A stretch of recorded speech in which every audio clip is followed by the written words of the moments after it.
Listeners, what role does the body play in your book? Is it something you use to show the story, or is it a portal to the story itself? In this episode of Writing Your Resilience, I talk with Nina Lichtenstein, author of Body, My Life in Parts, a memoir and essays that uses the body as both structure and storyteller. Each chapter, eyes, hands, heart, belly, and so many others, opens a window into memory, identity, and transformation. Together, Nina and I explore how writing through the body can deepen our understanding of self, belonging, and resilience.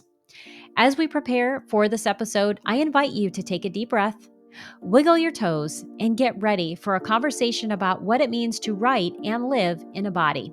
Let's jump in. Welcome to Writing Your Resilience, the podcast for writers who want to write and live the story that sets them free. I'm your host, Lisa Cooper Ellison, a writer, transformational and trauma-informed coach, story alchemist, and fellow traveler on the winding road of healing and creativity. Each week, I'll share tools, practices, and conversations that will help you let go of what no longer serves you as you create stories that change lives, especially your own. Together, we'll explore how to trust your creative voice, support your mental health and resilience, work with your nervous system and unique design, and stay connected to your deepest calling as a writer, even when life gets messy. It's time, my friends, to write and live the story that sets you free. I'm honored to walk that journey alongside you, one story and one episode at a time. Hey friends, it's Lisa Cooper Ellison, your resident story alchemist and host of the Writing Your Resilience podcast. I am so excited to invite you to my brand new class, Revise Your Memoir. This is a 6-part online series I created with my friend, publishing expert Jane Friedman. If you finished a draft of your memoir and you're wondering how to shape it into the story you truly want to tell, this is the class for you. Together, we'll dig into structure, pacing, and finding your story's emotional truth. This is the kind of revision that transforms manuscripts from rough to ready. Each class comes with a detailed workbook, recordings, and real time guidance to help you make real progress. Plus, those of you who sign up for the entire program will have opportunities to submit pieces that could be live workshop during one of the webinars. And here's the best part. If you sign up for the entire program, you'll get a bonus session with Jane Friedman where we'll talk about getting your book ready for agents and publishers. I'll also be hosting co-writing sessions just for participants so you can build accountability, practice what you've learned, and ask questions about your project in a supportive space. If you're ready to revise your memoir in 2026, go to janefriedman.com/revise your memoir series with Lisa Cooper Ellison or click on the link in the show notes. I look forward to seeing you in 2026. Well, hello, Nina. Welcome to the Writing Your Resilience podcast. I am so happy to have you on today. Thank you for having me. This is kind of a wish come true. So I'm super excited to be here. Well, that means a lot to me. And it meant so much to me to get a chance to read your book. So I'm going to hold it up for anyone who is watching on YouTube. This is Body, My Life in Parts. I'm going to put it right in front of the camera. And this is a really interesting container for story. So I'm really excited to dive into it. But before we do, I always like to give my guest the first chance to tell us about their projects. So, what would you like us to know about your memoir? Well, I like to tell people the short end of it, which is that Body, My Life in Parts is a memoir and essays. And each chapter is named for a body part, which I use as a portal toward memories and stories. And that is kind of where I leave it. And people are usually pretty curious because, like you say, it's a unique container. So I love the interest that it seems to pique in people when I tell them about that. My interest was piqued when I saw that because I was like, Body, My Life in Parts. Okay, how is this going to work together? And it is a really interesting container. And often when I'm talking about containers, I think of like a hermit crab essay. And this is almost like a Mm. hermit crab memoir and essays because you have this very specific way that you are approaching stories of our lives. And it allows you to do some interesting things with time, with construction, with just how you're telling your story. And I'm really curious, why did you decide to write, from body parts, and how did this come about for you? So I'll tell you, Lisa, it happened quite organically, no pun intended, in that I had just started an MFA program. Mm. English is my second language. I grew up speaking Norwegian. And so when launching a creative writing life, which came after I call myself a recovering academic. I had sort of done a PhD and I had worked in academia, but I found a lot more joy in creative writing and particularly personal essay and memoir writing. So I felt compelled to enter an MFA program, not so much that I needed another acronym at the end of my name, but as sort of a way to affirm and learn and grow in language and also in community, because the MFA program is here in Maine and I had just moved to Maine. So I felt it was an important step to start to build community. And when I came to my MFA program, I didn't have a particular project in mind, which a lot of people do. They may have something that they've started or that they really feel anxious to get going on. And I didn't. I was just ready to explore, which was one of the benefits of this MFA program because they encourage you to sort of be multi genre aware and sort of to also take classes in genres that aren't necessarily the one that you're focusing on. So, deadlines, as it turns out, are really good for me. They get me cranking. And I had my first deadline for the first packet, 20 pages. And I happened to, about a week before the deadline, still had nothing to hand in. Classic Nina. I woke up with this incredible pain in my hip. And as the monkey mind tends to do, I started to imagine the worst case scenario and I was worried. I made, notes to myself. Oh, hello, kitty. This is Miss Foxy. Miss Foxy. Looking very foxy, actually. And so I just started like Googling and researching a little bit about hips. And I happened to discover, quite coincidentally, Lucille Clifton, the poet, reading Homage to My Hips on YouTube, the poem. And that just like sparked something in me in that, oh, I can actually write about my hips and the experience I'm having and why do I think this is and what kind of memories do I have associated with my hips. And I handed in that packet. And if my advisor hadn't said, give me more of this, I might not have pursued that. And 2 years later, at the end of the program, I had the shitty first draft of what has become the book with all the body parts. So that was sort of the origin story of the book. And I understand why I was drawn to this kind of writing as opposed to, sort of a chronological narrative with a beginning, middle, and end for one story.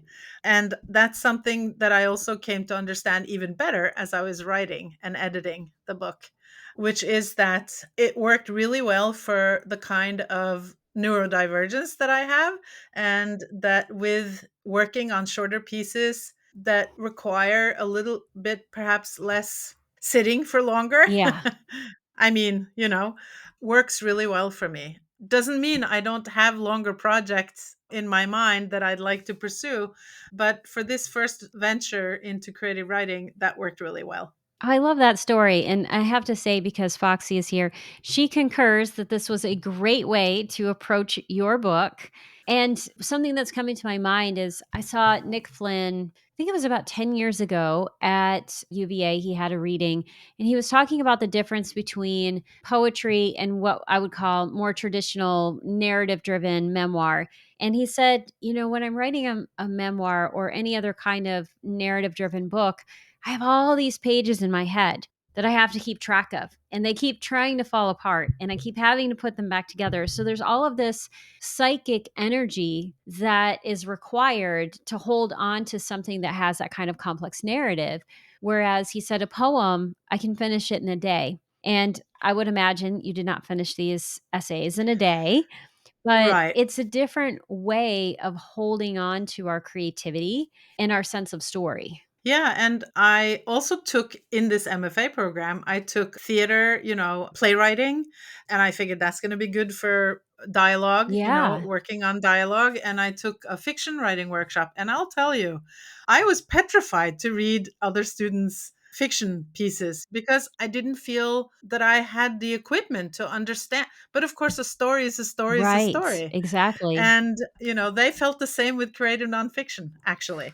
They had felt nervous about reading my stuff because it's true. And how do you even respond to that, Right.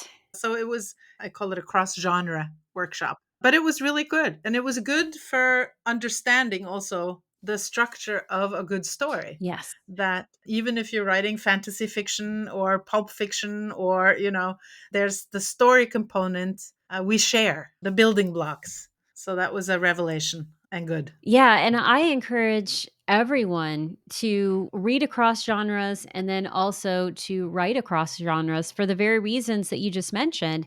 It helps you understand different aspects of story and different ways of thinking about what's important in a story. So, for instance, you said, I studied playwriting, it helps me with dialogue. Yeah. And Yeah. I think that's actually a great segue into talking about one of your essays, Skin, and having you read an excerpt from it. And when we do this, before I hit the record button, you were talking about what makes a good reading. And so there are listeners out there who are going to be doing readings because they are working to publish their books. So, what tip do you have for us? Well, we were talking about how any sort of live storytelling, which I know you've done and I've dabbled in as well, if we can start our story in scene, Yes. we're much more likely to captivate the audience attention and to also allow them sort of a portal into the urgency of the moment of the story, and also the whole vivid thing, rather than starting in a place where we might be philosophizing, or talking about broader issues. When I do have book events and read, I think about the crowd where I'm going, and one of my favorite things to read actually is from the hands chapter when I'm punching the guy in Yeah. the bar. Because it's funny and I love to hear people react in that way. Here with you, and now this excerpt from the chapter called Skin, you asked me to pick something, and I chose this because one might wonder eventually what this has to do with skin. But I love how many of the body parts lend themselves to metaphors also. So, this idea of having skin in the game, or we are so exhausted, our skin is stretching, Yes. right? So there's so many, or for instance, when we talk about our backs, somebody has our back or we have somebody's back. There's so many ways to allow stories and remembrances to come forth in not just thinking about the skin and, oh, do I have a scar on my skin? And what story does that scar tell? So this is one of those moments where that happened for me as I was writing. Tobias is 8 days old, and his circumcision, or Brit Milah, the covenant of circumcision, welcomes him into our Jewish community and the entire Jewish tribe. The ceremony and celebration are held in the synagogue where Dan and I belong. Friends, family, and all our extended family fill the sanctuary. There are close to 100 guests. My mother arrived from Norway 8 days ago on the day I gave birth. She and I stand in the women's section, 2 rows away from the stage where Rabbi Alter performs the circumcision. Our rabbi is also a moil, a Jew trained in the practice of Brit Milah, or ritual circumcision. My father in law sits on a tall, carved wooden chair with regal red velvet upholstery, his firstborn grandson nestled on pillow on his lap, a white silken prayer shawl draped over the patriarch's shoulders, and his yarmulke perched on his bold, shiny head.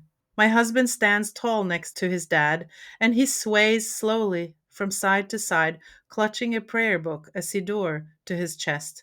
I can tell he is in a deep place, part anxious, part exhilarated. Our rabbi talks briefly to the gathering about how each baby is born with great potential, that we're about to honor the covenant between Abraham and God, which has defined the Jewish people for millennia. Despite the rabbi's beaming face and gentle voice, I worry that my mom must think it all sounds crazy, and I look over at her and meet her eyes with a smile as if to soothe the strangeness she might feel. She does not smile back. When the rabbi turns and bends over Toby, the room falls silent. The baby is quiet as well, content and dozing because I have just fed him. But that quickly changes when his romper is unbuttoned and his diaper removed, and the rabbi deftly prepares and snips my son's foreskin. He yelps and begins to whimper, and my mother in law, who stands on my other side, takes my hand in hers and squeezes it. She smiles through tears of joy. A Jewish grandson! The baby's crying stops within seconds as the rabbi touches a gauze pad soaked in the iconic sweet and kosher Manischewitz wine to my newborn's lips. Then he loudly announces the name of the new little community member, Tuvia Yaakov Meir ben Chunemoshe. My son has a Hebrew name which will be used in religious contexts and an English one, which honors both his American and Norwegian heritage, Tobias Thor Lichtenstein. I look at Dan, who stands on the stage of the sanctuary in front of the ark that holds the Torah scrolls, while our son's chosen godparent carries my baby toward me. But I'm cold sweating because I can sense how incredibly foreign and difficult this event is for my mom, while at the same time I'm proud and feel an intense sense of belonging to my new Jewish community. Such mixed emotions. I'm dizzy, the moment surreal. My mother grips the back of the seat in front of her while fighting back tears, and I think I hear her mumble, "Barbarians." That is such a good scene. It's a good scene, but going into it also will sort of place the notion of having skin in the game, Yes. right? And the sort of the what's at stake really for the narrator in these moments when her ethnically and culturally Norwegian family meets her new Jewish culture and traditions and community. These two ideas butt up against each other because this essay begins with this moment where the narrator gets this terrible sunburn when she is a child. And I was starting to map just this one essay because I wanted to show listeners how complicated this is in a good way, right? So there's always good complications and bad complications in writing, and you're able to navigate this in a way that really works. So we start with a sunburn, so we have childhood. Then we have the 40-year-old narrator who is in a dermatologist's office. And we have this really intimate, interesting, and awkward experience she has with being totally photographed. And I was just thinking about that for a while as a person who has recently had to go to the dermatologist. And so we have that. We have then going back in time and the stretching of the body and the stretching of the self, and that leads us to the circumcision. And then we have this meditation on stretch marks, and then what happens to us as we age. So we have all of these different time periods in just one essay. And then Right. so many of your other essays are doing very similar work. It's not in a cookie cutter kind of way, but that this idea of bending time or, reorganizing time in a way that we might not expect.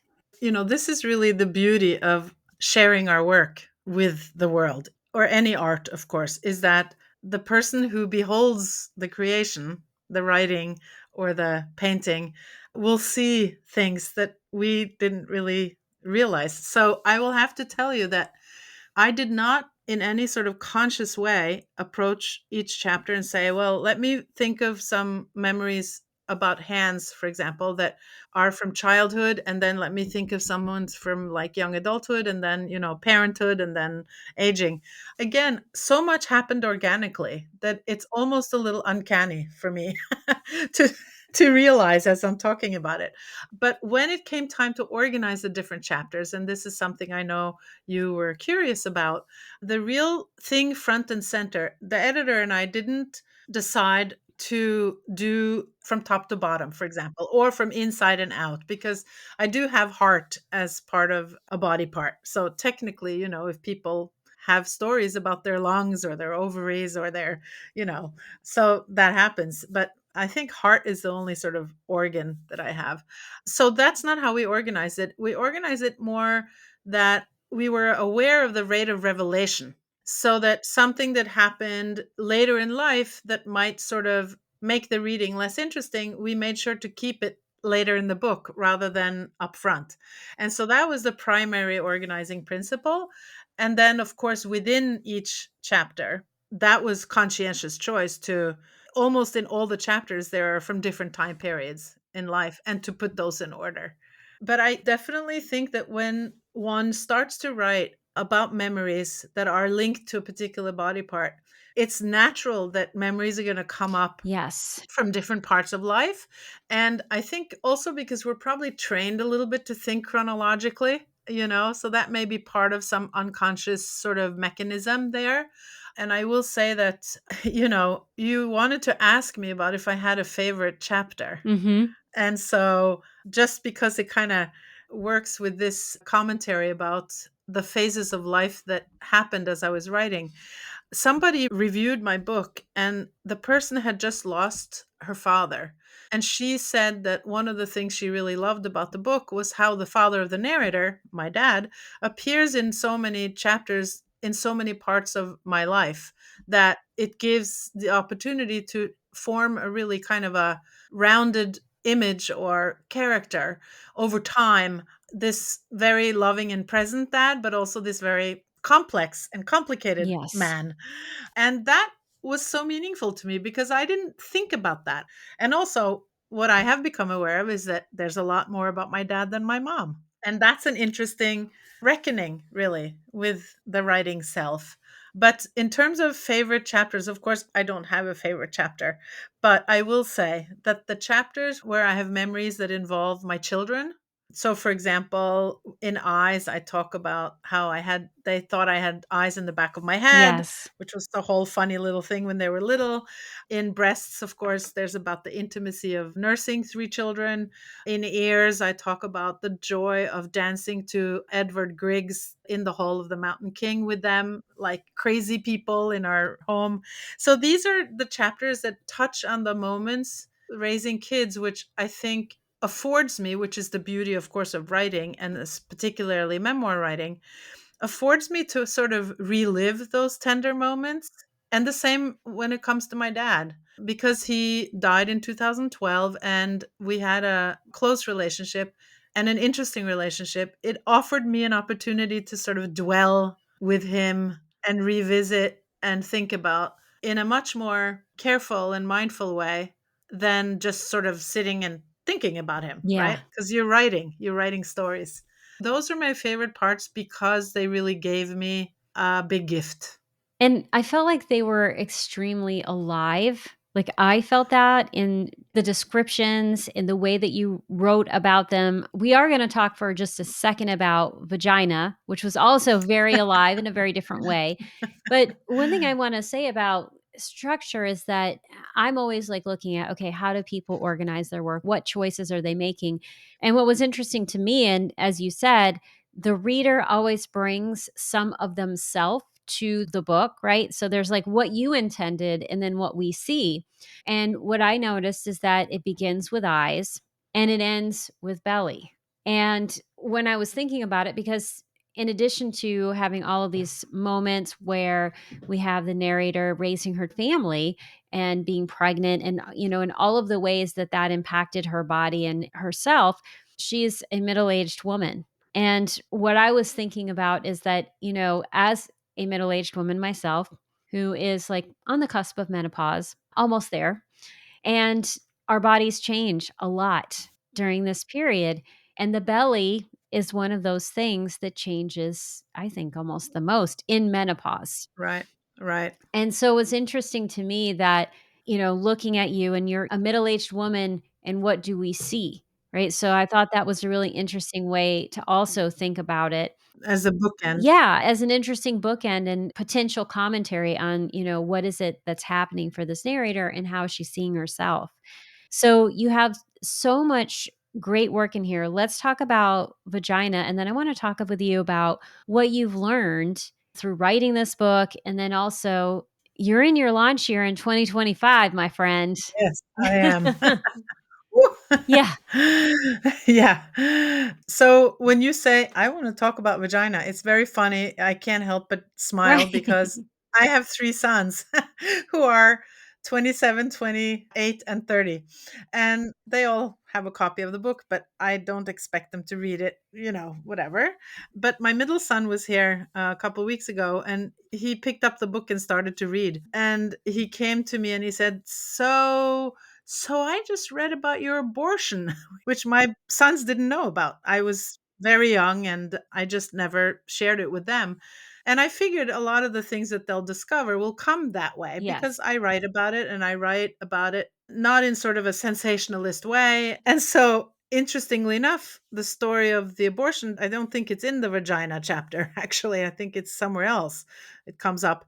So he says, what's in the vagina chapter? And I'm like, you can, you know, but you're not my middle son, so it's a very Right. different energy. So, yeah, let's talk about vagina. I found that to be a really interesting essay because, of course, you see something like that, and suddenly your mind's like all of these different things we could think about. But this is such a loving, beautiful, intimate chapter. At least that was my impression of it. Well, that's nice to hear. I think it starts with wanting my period. And that's a story actually that had been published before in Hippocamp anthology, if I'm not wrong. Yes, actually, on Ink, which was in their Ink anthology because it was my newspaper route. So I sort of linked the coming of age. Anyway, so that again was arranged chronologically within the chapter because that was an earlier moment, being maybe 12 or 13. And then we go from that story into, I believe, the story of how during a time when I was married in my first marriage, and we lived a relatively observant Jewish life. My former husband and I would observe a tradition called Taharat HaMishpacha, which is loosely translated as the laws of family purity, which makes it sound a little bizarre, perhaps, which has to do with not having sexual intercourse during your period or 7 days later. And in this way, you could say it creates a real yearning to be back together. And it also, one of the points, obviously, has to do with multiply, be fruitful and multiply. And that's around the time most women, although not all, which can be a problem, ovulate. But also, the story is about what happens when things don't go as planned. And I think that's the part that makes that story both tender and difficult. And also, it in the end became the end of me wanting to continue that monthly ritual because it was what happened was sort of a trauma, actually, in the experience of having to involve the rabbi and the rabbi's wife in deciding whether or not I could go to the ritual bath, which is traditional to do before resuming sexual relations. And of course, the idea is so much bigger than what it sounds like because the idea also has to do with sort of honoring the cycle of the monthly cycle and of rebirth and new beginnings. And also this notion of being able to learn in a marriage and in a relationship, of course, but in coupled relationships, that we need to also be able to connect in non physical ways. Like, makeup sex can't be the only thing Right. to make us resolve a conflict, so there's so many things there, including, for example, that there have been women who practice this tradition who have discovered growths in their vagina or on the tip of their uterus, things that because you have to check yourself internally to make sure you're not bleeding. So this probably to some listener they'll be like, "Whoa." But if they want a little more deeper explanation and understanding of the story, it's in the book. So I would say, listeners, go ahead and read it because you share this in such a respectful way. I mean, I don't feel like there's anything about it that's lascivious. It's very intimate, right? And what I also appreciated about this is it goes beyond all of the things you even said. If I were born Jewish, maybe observing this would have meant something else. But when you convert, Right. how do you uphold your identity as a convert? And what does that mean in terms of how you operate within a religion or any other kind of space? And I think that's a big part of writing this book, actually, because that's something that you had mentioned in terms of sort of the big things we learn. And in writing, although this book is not exclusively about the Jewish journey that I've lived, it also made me realize how inscribed it is, if you will, in my body and the doing. It's so much more about your actions and how you create a Jewish life from actions you choose and traditions that you choose to follow, rather than just sort of, you don't wake up in the morning and say just, "Oh, I believe," and you have some sort of epiphany and then you're Jewish. Yeah. It's really the actions that you're willing to take on, and especially, of course, then when you convert, the more you do these things, the more your identity is anchored and strengthened.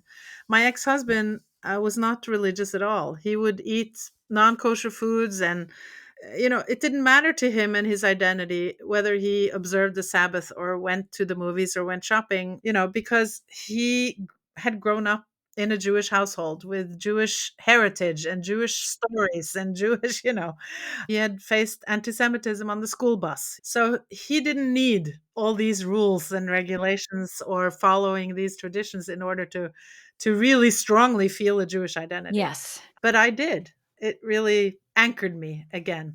That's what I love about this piece is that you take us on this journey and it allows us to explore these things that are so much larger. Right. And I love that. And so as we begin to wrap up, I'm really curious as to how you're navigating your book launch, what you've learned along the way, and if there's any exercises that you have that you'd like to share in relation to writing and supporting the writers who are listening to this podcast episode. What I've learned, I mean, first of all, as you mentioned, this is like the launch year. It's not just the launch month, it's like Right. a launch year. And that is, I've realized how much I miss writing. Because unless you can afford to hire a publicist, which if someone can afford it, I recommend it. Because as it turns out, I happen to be fairly good at it. I'm not afraid of social media. I know how to navigate Canva and I can design things. I'm very good at communication. So it has worked okay for me, but I've learned that it's a full-time job. Yes. If you want to spread the word of your book and share it with different communities or different places, it takes a lot of time. And I've learned to be less afraid of asking. And that started with the blurb Yes. asking part. I had a piece on the Brevity blog about that just around the time when, I think, was it Simon and Schuster who announced that they were going to do away with blurbs, Yes. and so there was a lot of hubbub around that time. And I had just received my last blurb, so I had something to say about it. But my point is, don't be afraid to ask, because the worst thing that can happen is that someone says no. And then you move on. And we already know what rejections means, because if you come this far and you have a book coming out, that means you've had a lot of rejections. Yes. And so we know how to pick ourselves up and move on. I would say that I thought about this a little bit ahead of our time. There's no such thing as starting too soon. So planning and getting excited and getting a team of helpers or friends who will stick their neck out for you and be part of your sort of launch team, I think can be very helpful, because then you don't feel so alone. And also, I have to say, like, as a woman, I think it's important for us to remember to be a little more shameless, like men are. I mean, not that all men are like that, but I think we apologize too much and we shrink. And I think if not when your book comes out, then there's no other time, right? That's a good time to do it. And I've learned something very important, which is that I used to only use my Google Calendar to schedule things. And so either on my phone or my computer. And I have actually transitioned to a paper calendar because the physical act of writing in the things and Yes. visually seeing it, and also being able to just pull it out without needing electronics. So that's been a huge switch for me in the whole organization of all of this. And in terms of an exercise, I have included in the back of this book writing prompts body writing prompts. And whenever I give a workshop, even though people may not have read or bought my book, I offer those writing prompts. So, an exercise would be, in my opinion, if you're interested in mining some stories and memory that are body centered, it can lead you so many ways and open so many doors.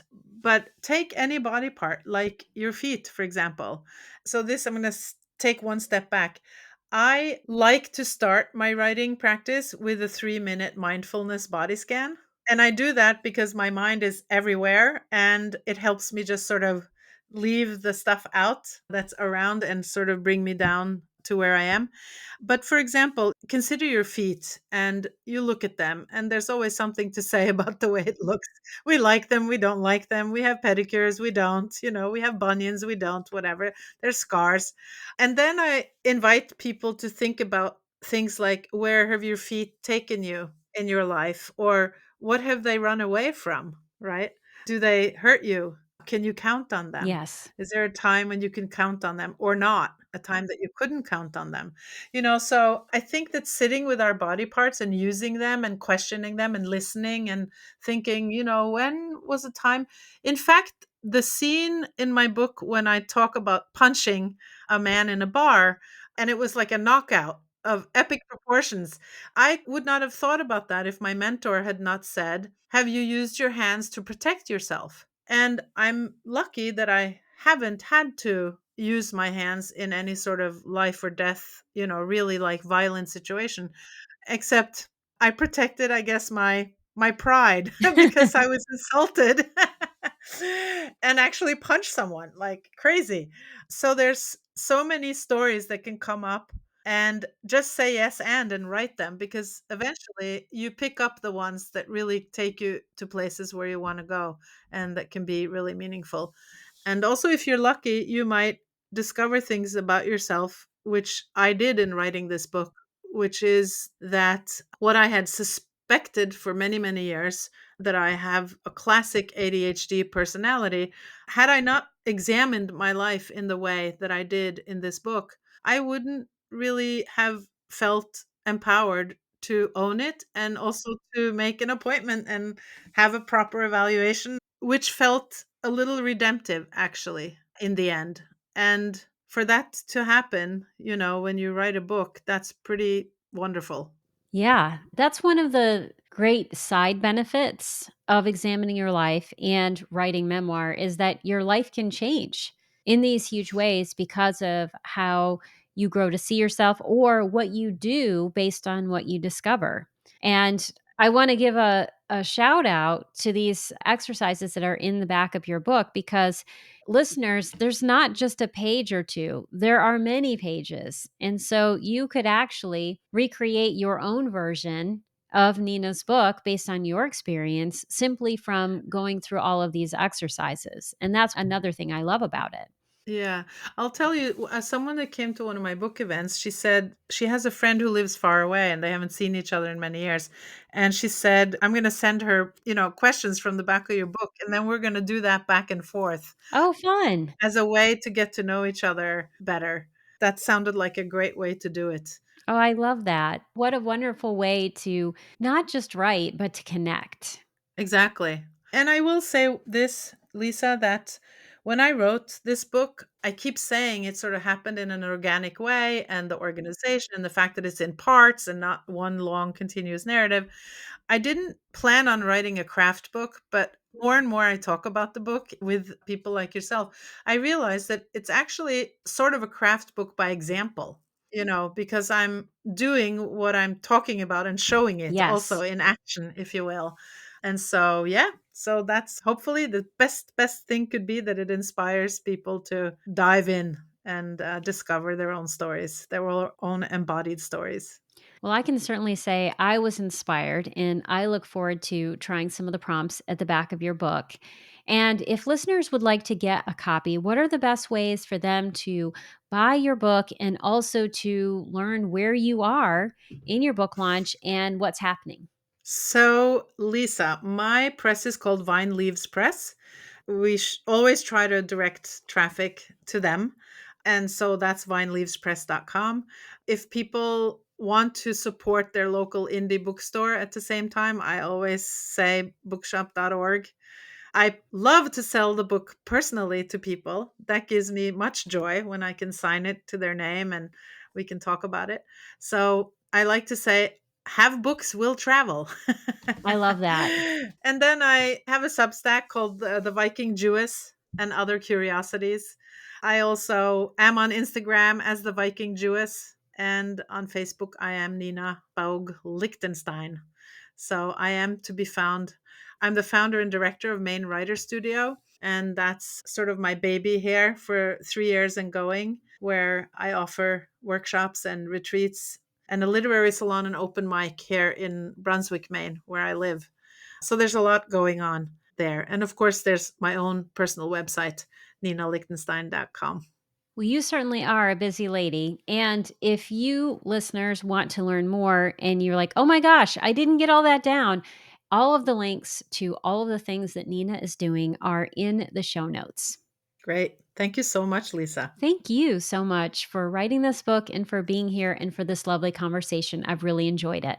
And I hope that when you move about in your life now, you might have a little bit of a body awareness in a different way. Absolutely. Thanks. That's it for this week's episode. If you'd like to learn more about Nina and most importantly, buy a copy of Body, My Life in Parts, please see the show notes for this episode. But before you go, I would love it if you would text the show if you're on Apple Podcast or Spotify, or leave a comment on YouTube letting us know which of your body parts feels like it could be a portal to story. We'd love to hear your answers. And speaking of your comments on the podcast, I'd like to give a special shout out to Marcy Townsend and CJ Peach for your thoughtful comments on my recent episode on vulnerability. It was so wonderful to hear from you. And listeners, if you haven't reached out to the podcast, I would love to hear from you too. Until next time, please remember that your story matters. And as you work on it, you free yourself of all of the things that no longer serve you. And as you do that work, you shine all the more brightly in this world. Thank you so much for listening. I couldn't do this podcast without your support. If you love this episode, here are 3 simple ways that you can keep this show thriving. 1, subscribe to the show on Apple Podcasts, Spotify, YouTube, or your favorite podcast platform so you never miss an episode. 2, leave a 5-star review so others can find the show.